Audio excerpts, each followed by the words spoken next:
Hello everyone, আমি রাব্বি ইসলাম আপনাদের সাথে আছি স্পিডোজের অনুমোদিত 3S ডিলার মটোলজি থেকে। আমরা এখানে দুদিনব্যাপী চলছে আমাদের স্পেশাল ফ্রি সার্ভিস ক্যাম্পেইন, যেখানে আমাদের ঢাকা থেকে স্পেশাল টেকনিক্যাল টিম দিয়ে যাচ্ছে প্রিমিয়াম সার্ভিস সাপোর্ট। তো চলুন শুনে নেওয়া যাক কাস্টমারদের মুখ থেকেই তাদের ক্যাম্পেইন সম্পর্কে, তাদের অনুভূতি এবং বাইকের পারফরমেন্স সম্পর্কে তাদের মতামত।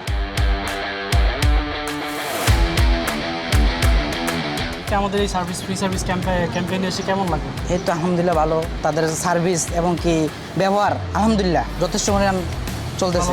জি ভালো লাগছে। জি জি। এখন কি বাইক ইউজ করতেছেন আমাদের?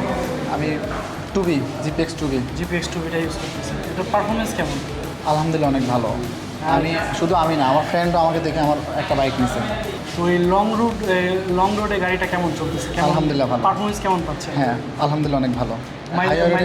হাই রোডে মাইলেজের হাই রোডে 38-39। 38 আমাদের জন্য অনেক বেটার হয়েছে যে আমরা অনেকে আগে দূর দূরান্ত থেকে আসে, আমরা ঢাকায় মুভ করাটা অনেক কষ্টকর হইতো। এখন যেহেতু কুমিল্লা হয়েছে সেক্ষেত্রে আমাদের জন্য অনেক বেটার, আমরা ভালো সার্ভিস পাচ্ছি, ভালো একটা জিনিস ফিডব্যাক ভালো পাইতেছে এখন। আমাদের ক্যাম্পেইন নিয়ে আপনার কেমন মতামত যে আজকে একটা ফ্রি সার্ভিস, ঢাকা থেকে টেকনিক্যাল টিম আসছে, আপনার বাইকে সার্ভিস করলো, কেমন লাগলো? হ্যাঁ, আমার কাছে অনেক ভালো লাগছে, কারণ আমি রিসেন্টলি তারা ঢাকায় মুভ করার কথা ছিল কারণ তারা ওইখান থেকে আমাকে শিফট করছে যে আবার কুমিল্লাতে আমাদের টেকনিশিয়ান আসবে, আপনি ওইখানেই দেখাইতে পারেন। সেক্ষেত্রে আমার জন্য অনেকটা বেটার হয়েছে, আমি ওই হ্যাসালটা হইতেছে না বা জার্নি করতে হয়েছে না।